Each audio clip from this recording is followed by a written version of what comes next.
Hai Rek, kalian pernah dengar tentang Ken Arok?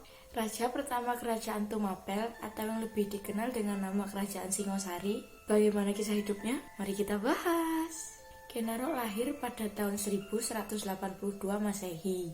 Ayahnya bernama Gajah Para dari desa Campara dan ibunya bernama Kendok dari desa Pampur.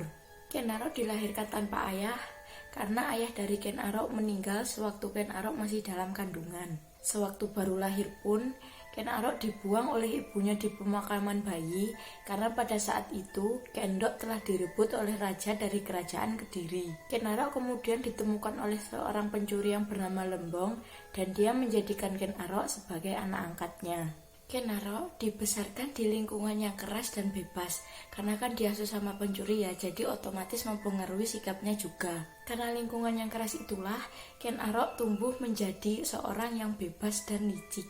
Dia juga ikut dalam kelompok pencuri yang dipimpin oleh bapak angkatnya si Lembong tadi itu. Nah, karena kebiasaan mencuri inilah yang membuat Ken Arok menjadi pencuri bahkan perampok yang handal. Hasil curiannya itu dia gunakan untuk kehidupan sehari-hari dia gitu, kayak buat makan, beli baju, bayar tagihan listrik, buat bayar tagihan air, kartu kredit, dan lain-lain gitulah.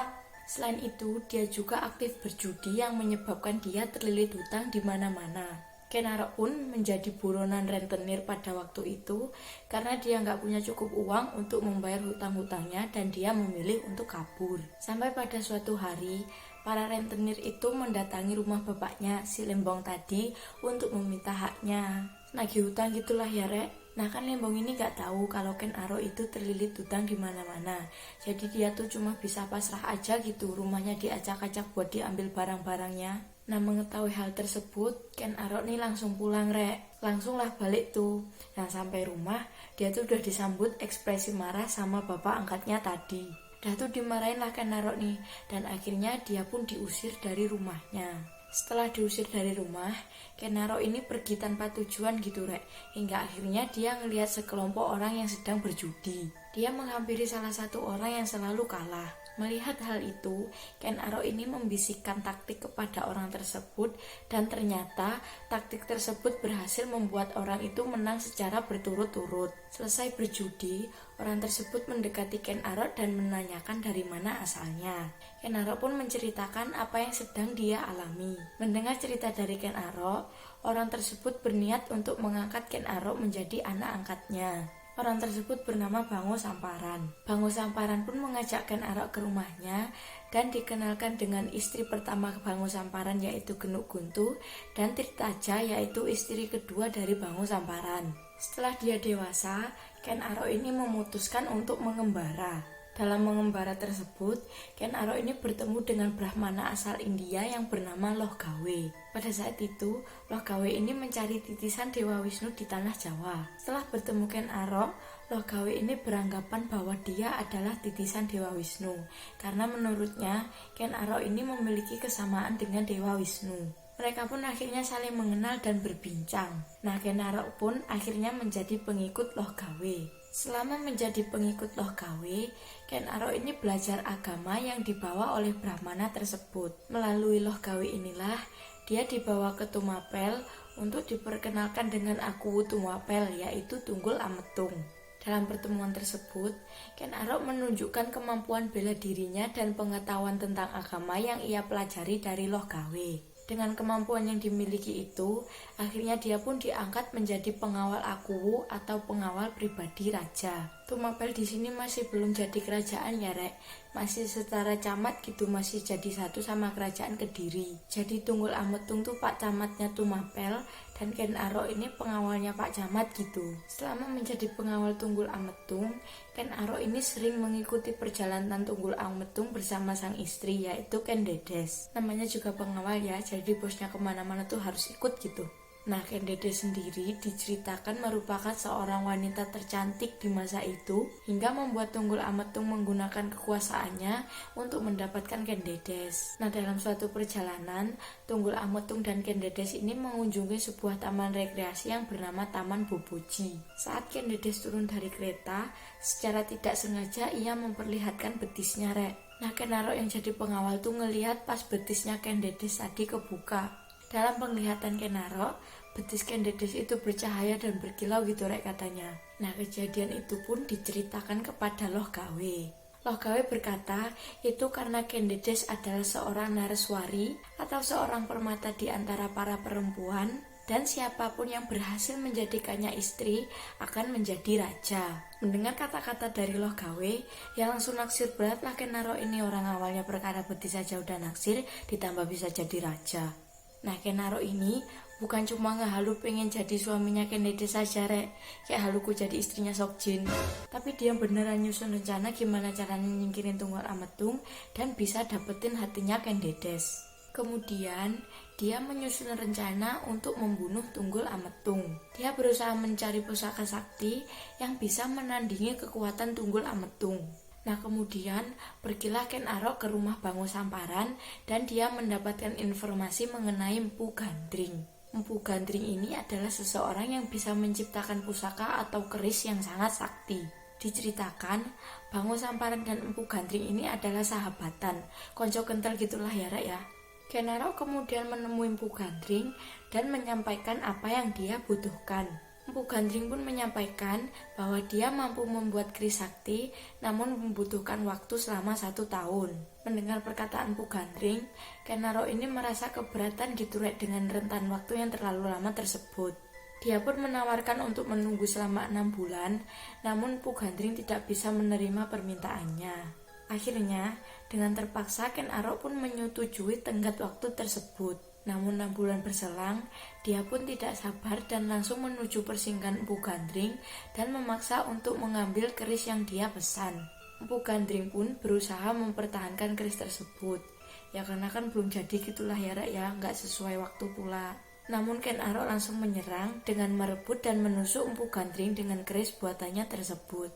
Akhirnya Empu Gandring pun wafat karena keris buatannya sendiri. Namun sebelum dia menutup mata, dia mengucapkan sumpah serapah, yaitu keris tersebut akan membunuh Ken Arok beserta 7 keturunannya. Kembalinya ke Tumapel, Ken Arok langsung menjalankan rencananya untuk merebut kekuasaan dari Tunggul Ametung. Pertama, dia meminjamkan keris pusakanya kepada Kebo Ijo, yaitu rekan sesama pengawal. Nah kemudian dibawalah keris itu oleh Kebo Ijo dan dengan bangganya dia memamerkan keris itu ke seluruh orang yang dia temui kalau itu adalah keris miliknya. Sehingga semua orang mengira bahwa itu adalah keris milik Kebo Ijo. Nah malam berikutnya dia mencuri keris itu dari tangan Kebo Ijo yang sedang mabuk arak. Dia lalu menyusup ke kamar tidur Tunggul Ametung dan membunuh Tunggul Ametung dengan cara menusukkan keris tersebut ke dadanya Tunggul Ametung. Ken Dedes yang berada di samping Tunggul Ametung menjadi saksi pembunuhan suaminya. Namun hatinya luluh oleh rayuan Ken Arok. Lagi pula, Ken Dedes menikah dengan Tunggul Ametung dilandasi rasa keterpaksaan kan. Keesokan harinya, istana geger dengan kematian Tunggul Ametung. Orang-orang melihat bahwa keris yang sering dipamerkan dan dipakai Kebo Ijo masih tertancap di tubuh Tunggul Ametung.